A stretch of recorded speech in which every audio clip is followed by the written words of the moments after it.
Welcome to Behind the Barcode, the podcast that goes beyond the label to uncover the stories of the faces behind your favorite products. We're your hosts, Anna and Sydney. In this podcast, we dive into the dynamic world of consumer packaged goods with a focus on better-for-you products. As entrepreneurs ourselves, we know firsthand the challenges and triumphs of bringing a product to market. That's why we're here to share the journeys of fellow innovators, industry experts, and entrepreneurs who are making waves in the CPG space. Join us as we sit down with inspiring guests to explore the stories behind the UPC codes, uncovering the passion, perseverance, and purpose driving their businesses forward. Whether you're a seasoned entrepreneur, a budding startup, or simply curious about the stories behind the products you love, this podcast is for you. So grab your favorite snack and get ready to go behind the barcode. Welcome to Behind the Barcode. Today we have Kristin Charbo with us, co-founder and CEO of Glonuts. Hi, thank you. Yes, thank you. I'm so excited to be here. We've been meaning to have you as a guest for the longest time, so thank you. And Anna and I, obviously, we're all friends, and the best part about this podcast is that we get to have friends on the podcast. It makes it easy. Yeah. Conversations. And it's just like our regular conversations. Yeah. You know? Yeah. So, yeah. For everyone listening, we met, I think Kristen and I met through, was it Erewhon that we met? Definitely. It was definitely through Erewhon. So when I was working at Erewhon, you had your chocolate flavor at the time. Yes, and we were swapping it for a peanut butter, and I remember your reaction. You were like, oh, I love peanut butter. Yes. And so I knew you from that side of the world. Yeah. And you know, I've always seen I associate your product personally with one of like the first health food products to really infiltrate the refrigerated dessert space at Erewhon. Yeah. And I always remember the old packaging. And I love the new packaging, which we'll get into, but just it was an iconic refrigerated dessert that was all over LA, like in the different cafes and stuff. Yeah. Are you talking about like our original packaging, like the plastic original? Did you guys Vintage. have a booth at the Brentwood Farmers Market? We did, indeed. I used to buy it from the Brentwood Farmers Market. No way. Crazy. We were there very briefly, I would say, from like maybe October to like December or January. It was a short stint because when we got into Erewhon, we like couldn't keep up doing the market. But yeah, we were there. Oh my gosh. You know, everyone asks like if I'm going to do farmers markets or would I. After talking to multiple founders, it seems like, I mean, I think, was it Lex, I believe from Lexington Bakes, he was saying that if you do one, you have to do all of them, or they prefer if you do all of them, not just one location. I don't know.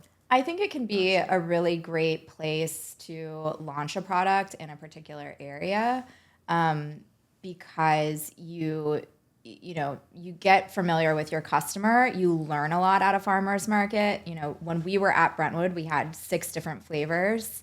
And so we learned so much in that time about what the best sellers were, how to package them, what like pricing was going to work at the time. And so it was a good experience. Like, I'm very happy we had that experience. But once you have like local distribution or, you know, some accounts where people can find you all the time, it doesn't always make sense to keep doing that. Like testing the market. Yeah. Right. And I feel like it's a great way to start building a community because, like, I do remember talking to you at the Brentwood Farmers Market. Yeah. Now I feel like I'm having a flashback. And I thought the donuts were so cool. And I was like, wow, I love these. And I started buying them every single week. And then I remember then seeing you guys in Erewhon, and I thought that was so awesome, like to see you guys go from farmers market to retail, and I felt like I was on that journey with you too. So can you tell us a little bit about how you got started and then that transition of going into retail? Yeah, definitely. So I always say our funny story is that Glonuts really did start completely on accident. We were not trying to start a donut brand. We weren't even trying to make donuts per se. We wanted to start a coffee shop. So Grover, who is my boyfriend and business partner, we wanted to open a wellness-focused coffee shop. And so as a side hustle, we built a coffee cart with nitro cold brew on tap. We made Glonuts to go with the coffee, and we called them Glonuts because they're made with clean ingredients that help you glow. And they're gluten-free and sugar-free because I was eating that way and I needed a product that, I wanted to eat. And we started popping the coffee cart up around LA, and they basically went viral. So everyone was like, where do we get these? Do you ship? Do you deliver? And at the time, we didn't know how to ship a cold product. So we started going door to door in LA trying to get wholesale accounts. The farmer's market was kind of a natural step. It was one of those places where we were like, okay, well, we don't really know which retailers we can get into right now, but let's try the Brentwood farmer's market. And the funny thing there is we did try to get the coffee cart into Brentwood farmer's market. And they were like, oh, we already have a coffee vendor, but you can bring the donuts. And so, so we basically just had to pivot because all of the signs were like saying, go with the donuts, drop the coffee cart. And when we got into Erewhon, that's when we really started to see like the product market fit. We were working in our home kitchen at the time. This was like 2020. And in our first year, Grover and I made, packed, and delivered over 100,000 donuts, just the two of us. Whoa. What? Yeah. And that was just retail. Was that online too? It was nothing. None of it was online. We didn't have a website. We were just, selling literally to Erewhon and Alfred and a couple other, Farm shop. Local type accounts like Farm Shop. Yeah. Wow, that's incredible. So a very different time. I mean, a lot has changed since then as far as getting into retailers like that. But it was such a great spot for us to start. And we were so lucky to get in when we did because there were no, slotting fees or anything like that. Yeah. Yeah. Where we just, we really like got in right before that door closed. Right. Yeah.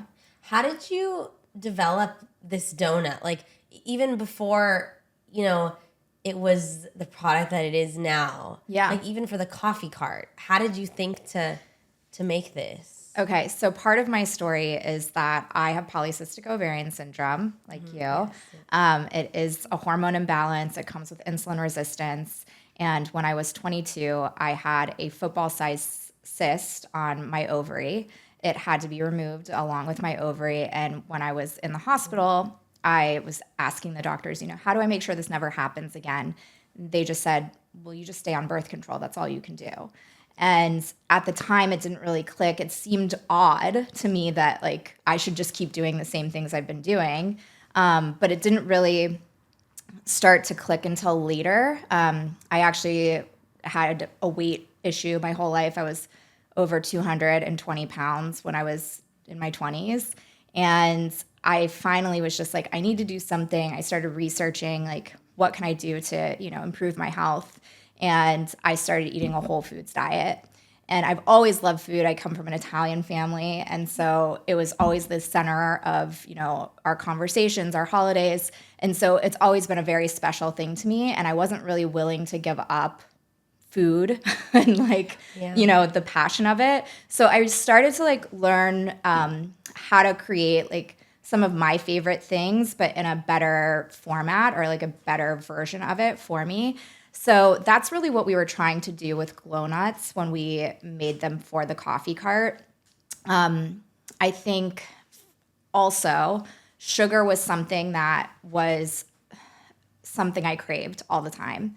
And I definitely was playing around with maple syrup and coconut sugars and natural sugars, but it was still something I was overindulging in. And it was leaving me feeling tired and sluggish afterwards because I would get a blood sugar spike and then crash. So when we were designing, Glonuts and what that recipe would look like, we really wanted to remove as much sugar as possible. So we have, natural sweetness from the coconut.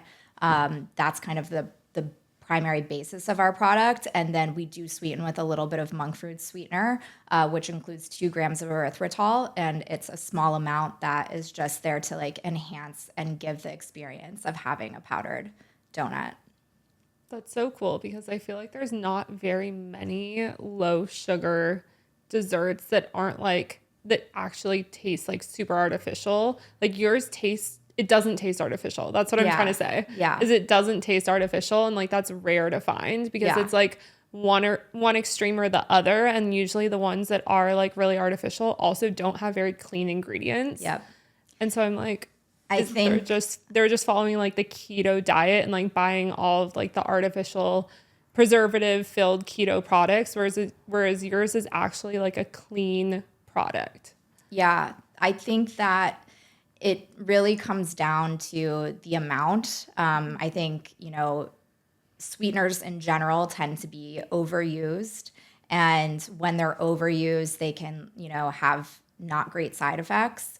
But it's kind of like the same thing with anything. Too much of anything isn't good for you. Like too much alcohol is not good for you. No, alcohol is good for you, but but overdoing it on caffeine isn't great for you either. It's like just having the right amount of everything. And so I think too, a lot of the products on the market that we're seeing were created by manufacturers that are trying to hit a certain price point. They're trying to hit a certain macro count. And what I say is like, I'm not a food scientist. I literally just created this in my home kitchen. It's a recipe and I'm not worried about the calories because it's made from whole food, clean ingredients that like I'm excited to put in my body. And, we're not like counting exactly how much of everything is in it, except just knowing that we have a low amount of sugar. And this has been a topic of discussion for me in recent weeks too. But even with French Squirrel, for us, the mission isn't to be, like only sugar alcohols or only real sugar. There's this huge spectrum that I believe there's Mondelez, there's Reese's, Snickers, Three Musketeers, and you have people that are just doing, as Anna was saying, artificial ingredients with fake sweeteners and palm oil and seed oils and whatever. Yeah. There's nothing in the middle. There's very few products in the middle. And that's, I think, the issue is that, as you just said, it's the amount of sweetness. And it's about the real ingredients. And you can put sweeteners in there, but it's like, it's there's two extremes. There's either the Mondelez of the world or there's the ones that are fake. Yeah. And where's the middle ground, Yeah. I think also everyone's so bio-individual, Yes. And so that was a big learning for me too, like how specific foods can affect me, don't affect everyone the same way. And also we have different goals and our goals change at different phases of life. And so you kind of have to continue to adapt. I think one sort of like concept that I always like try to, live with is like eating a whole food diet. I think if you start there, like you're gonna improve your health. And then depending on what your goals are beyond that, whether you're catering to a certain autoimmune condition or you want to, gain more muscle or lose weight, like that's how you kind of dictate what your diet should look like, based on what your goals are and how you want to feel. Yeah, no, that's true. And you said adapt. Yeah. So on the adaptation note, your rebranding was absolutely powerful. Thank you. How did you go about doing that and why? Because a lot of our listeners are wanting to start a business, are new to starting a business. And when we launched French Squirrel berets, they were in cellophane bags, plastic clear bags. You guys had your clear carton. You know, Anna had with Akasha Superfoods the glass jars, which are now liposomal packs. Like, what are the reasons behind those business shifts that you had? I would say, so we had our deli container that was plastic and obviously not airtight. There were three. There's been three renditions. And then we went to the box that was a very beautiful kind of chaos packaging, premium box. And as much as we loved it, it was, selling at a $7.99 price point was, it worked in markets like LA and like shoppy shops where people wanted to have something special. But when we were thinking about growing the business, mass market, which is definitely what we want to do because we want to make our product accessible to everyone so that we, people have the option to make a better choice for themselves. And when we thought about that, we knew that price point was going to play a major factor in that. We spoke to our customers so much throughout, the 4-year process, through demos and, Instagram, social media. And so price was something we were hearing that, they were expensive. And so we wanted to decrease the price to $3.99. That was important for us. And then also serving size was kind of a reason for it too. So we went from 3 donuts in a pack to 2 donuts in a pack. And talking to our customers, we learned that they were eating 1 or 2 and usually saving 1 for later. Or if they ate the 3rd one, they were like, "Oh, I wish I didn't eat as many of them." Yeah. And so we felt like 2 was the right serving size, and would allow us to get to that price point. Also, when we were making our 3 packs, we were hand making everything in a commercial kitchen. And the 2 packs that we just transitioned and launched were made with our co-manufacturer. Huge. And so from an efficiency standpoint, that was an important change for us too, because, we were hand closing every box. That was just not, our co-packer would have done it, but it would have cost more.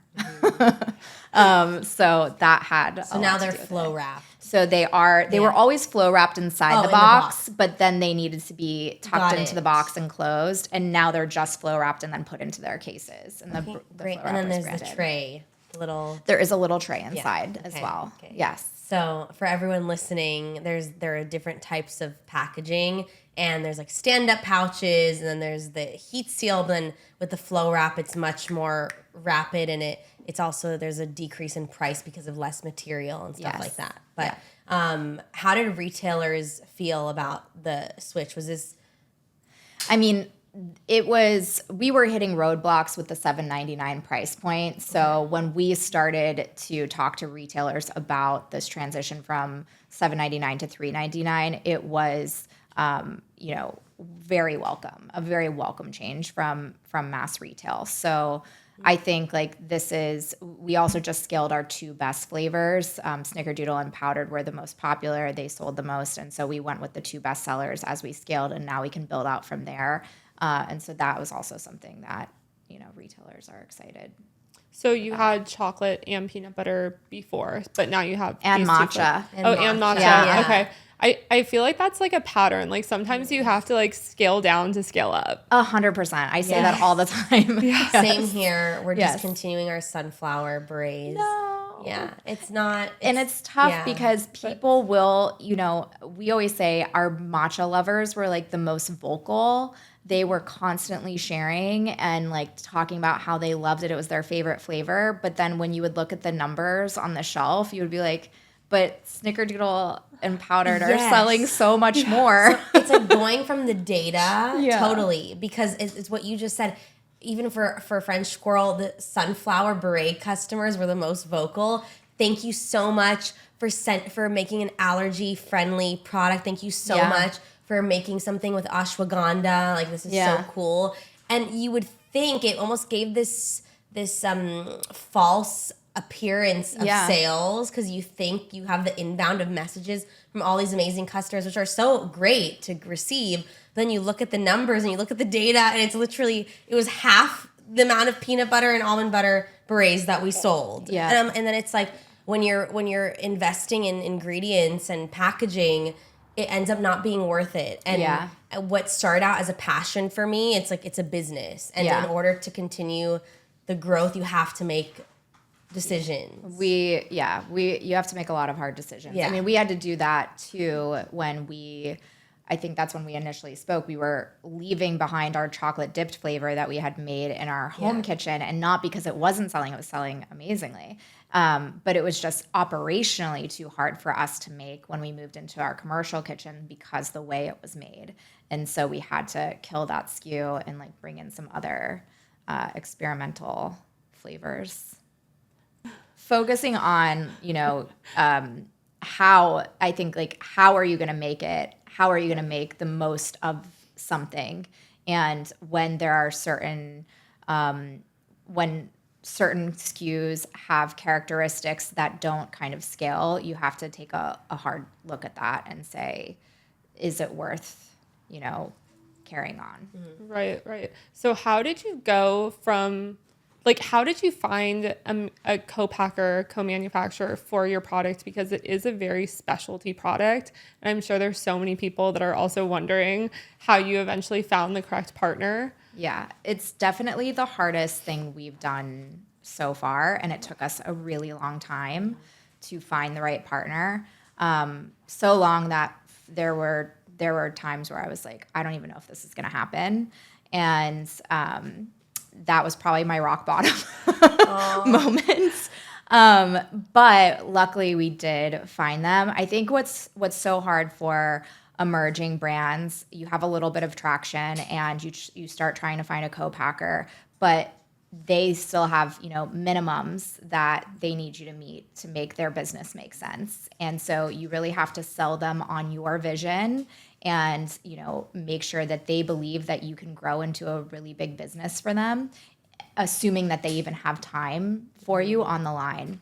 And so that's the first piece. And that's just if you're making a product that's simple to create, like if you're putting, baking mixes together in a bag. I don't even know much about the process for Glonuts. Yeah. But I just know it's not easy. It's not. And I'm like, I don't even know. There was no I commend you guys and congratulations on finding someone.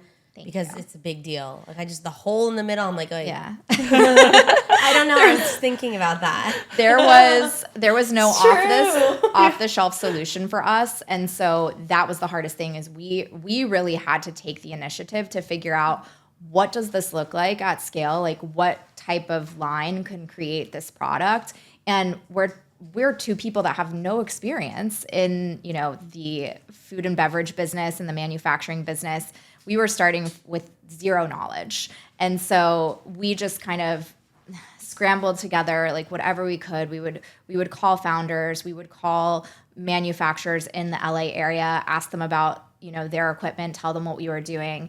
And finally, we learned a little bit about the types of machine that could make the shape of the product, and we started testing different machinery. So many of our tests were unsuccessful. Basically everyone was like, you got to put sugar in it. You have to put sugar. That's how the machines work. Or they wanted, some kind of lecithin to go into the product to hold it all together. And we just were not really willing to compromise on those ingredient changes. And we really did believe that there was a way to do it without that. So we kept going. Eventually, we had to hire some consultants that helped us figure out which type of machine was going to make the product, the shape of the product. And once we knew what machine that was, we then could find a co-packer based on that. But no one had an end-to-end solution for us. So we had to kind of cobble together this line of machines to make it. And so you have to tell the co-packers what machinery they needed to get. Yeah, so we started with one that they had or two that they had, and then we said we filled in the middle. Like, this is what we need to do to fill in the middle steps. I love that. And as you were talking about that, you can do it on your own. Yes, you can also hire a consultant, which you two can get more into because I don't have personal experience with that. But in terms of, you can do it on your own, and it's this trace. Like you said the word line, and it is a line because you learn along the way from talking to different manufacturers. Mm-hmm. And I think that people view phone calls and connections with people as a dead end. Oh, if I contact this person and it's a no, the no is actually a funnel to the yes. Mm-hmm. And how you do that is you ask the people that you're talking to, hey, do you know anyone who has an extruder and an enrober? Yep. And then they go, oh, well, actually, now that you ask, I know someone up in the Bay Area who has an extruder machine. And I go, okay, cool. Do you mind if I get their contact information? Yeah. It's that simple. Instead of just, oh, no, you can't do it. Okay, It's 100% can work like that. That we did get led to one co-packer that way, where someone was like, well, we don't do anything with nuts, but I know someone else that does. And so they connected us to that co-packer. But yeah, to your point, I've always been said to Grover, I was like, where's the convention for co-packers? Because like, I want to know, there must be one. There must be one. Right? Somehow a lot of them know each other too. Yes. And like Yes. same with, so we hired a consultant that helped us eventually turn our sea moss gel in the glass jar into a liposomal packet. Yeah. And that wasn't even the original intention. Like we bought a pasteurization machine. We were doing all different kinds of testing, trying to do canning, like trying to do anything to extend the shelf life without adding preservatives. Yeah. And like this consultant also was on this journey with us, and she like didn't quite know that we were going to end up with an individual packet, but she had the connections that led us there, which we wouldn't have had otherwise. So that was like, it's definitely a huge expense to get a consultant, but I think when you can't get there on your own, it's the necessary step, you know. And we actually, I would say, had multiple consultants for like different things that finally got us to the same co-packer. Wow. And even though they're expensive, they can actually end up saving you money down the line, especially if you have a product. Like we had a product that was making us, like we were losing money with every single e-commerce order. So like we wanted to really speed this up, and like sometimes you just have to buy your time. Yeah, absolutely. Right. Yeah. So that's why we're currently dealing with that right now. But you can, I think the message for people is that you can do it on your own. Yeah. It's about what Anna just said. It's the time thing. If you don't have time, you hire someone else to guide you there, but you are capable of doing it. It's just about creating the line and like the tracking, and you learn from every single phone call. But yeah. So going in a different direction, Okay. I saw a video where Lizzo was opening up her fridge and she had Glonuts in the fridge. She didn't tag Glonuts, but I noticed them immediately, especially because your packaging really stands out and it's so beautiful and fun. So please tell us about that and any like marketing strategies that you guys do.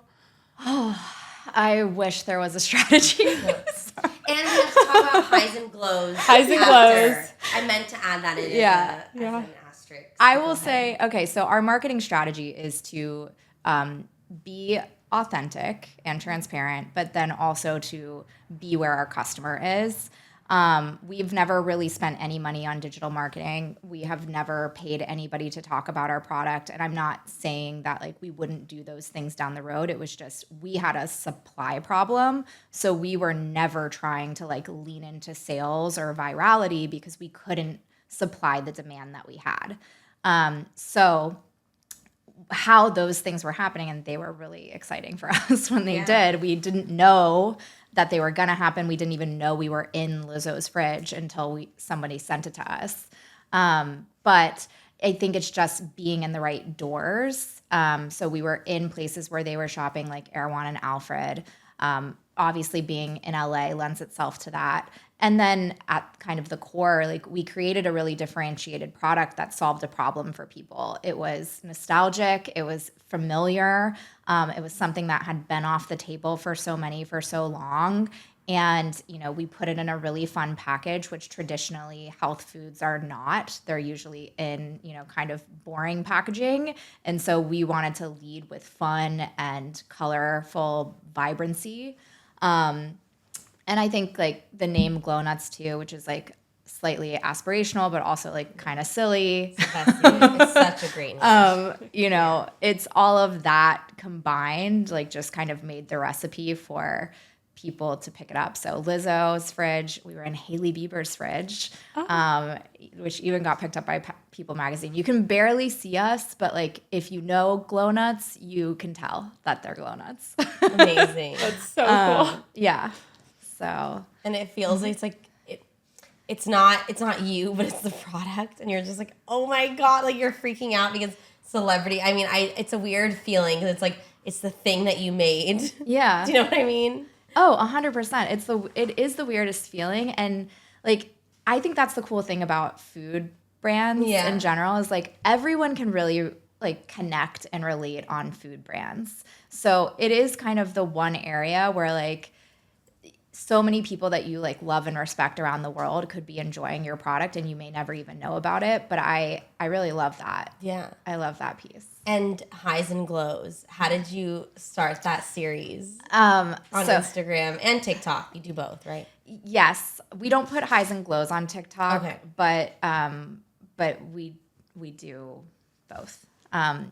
So Grover and I started that, and I want to give Grover all of the credit for like writing the episodes because it's his creative outlet for sure. I think we were just tired of like the highlight reel that everyone was sharing, and we were like, this business is hard, and we just wanted to like have this release. So we, created Highs and Glows originally as just kind of like a way to talk about what was going on in our business and like what was going really well and what was going wrong. And it ended up gaining so much traction and like honestly like building a community of people that wanted to like rally around us and support us. But it's gotten hard to, carry on for various reasons. I mean, when we were hand making product in the commercial kitchen every day, there was like always something to talk about because, can I say shit? Yeah, say whatever you want. Shit was always going wrong, Yeah.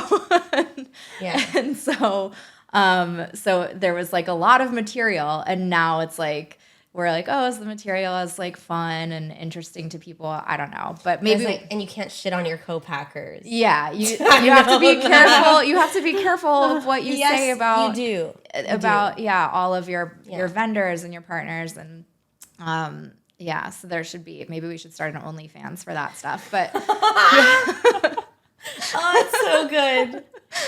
No, but it's funny because they're sarcastic, and Grover is like keeping a straight face the entire time. He's so good. And like, and I don't know Grover as well as you, obviously, Kristen, but just that's what's funny about it is that he's keeping a straight face the whole time. And he's like, well, we just had to stop in our production because of blah blah, and it's just hysterical.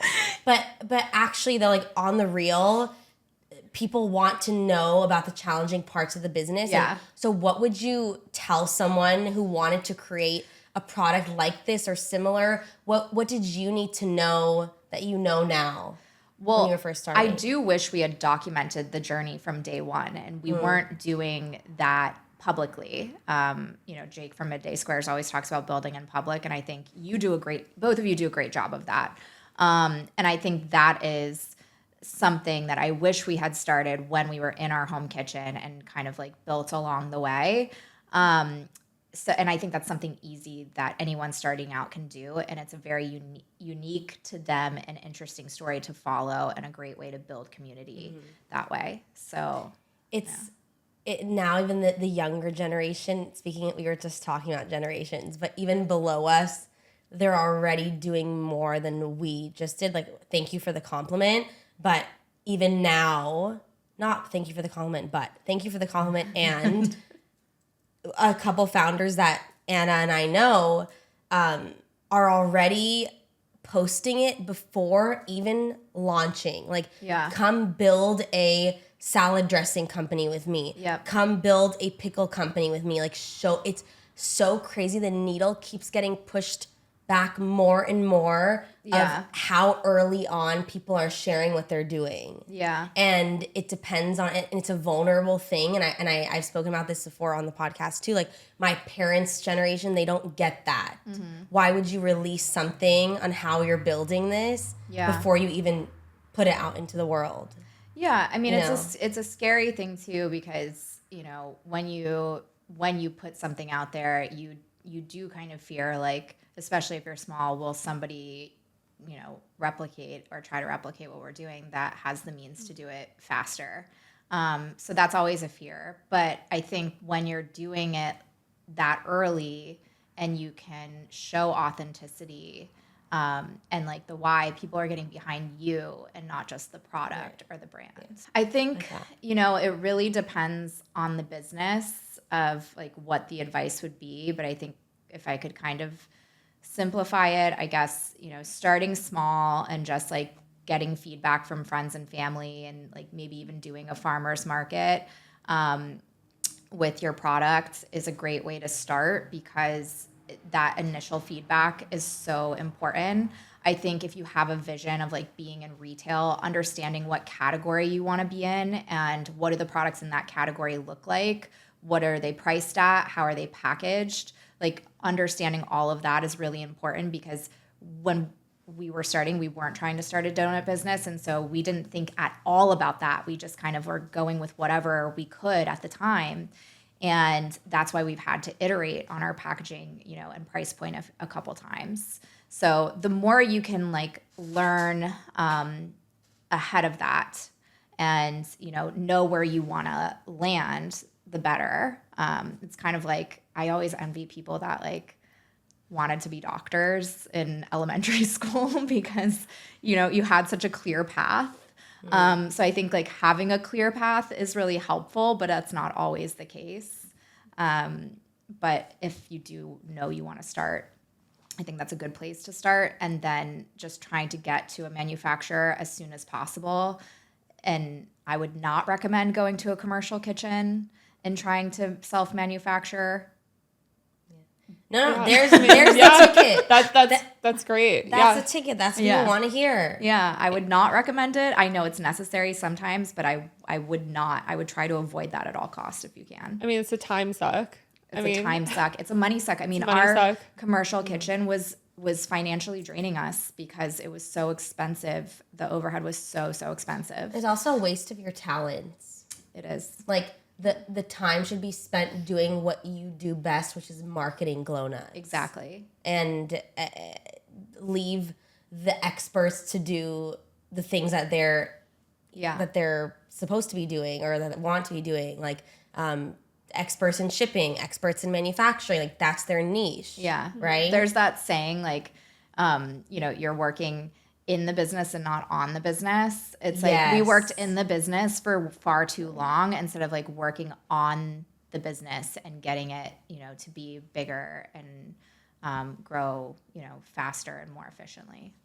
I love that. Yeah, I love that. Yeah. That's great advice. So where can listeners find you and Glonuts, your personal or your brand, whatever you want to share? Yeah, so we're on Eat Glonuts on all of the social media platforms. And then as far as in-store, you can find us obviously at Erewhon, Alfred, Bristol Farms, Lazy Acres in the LA area.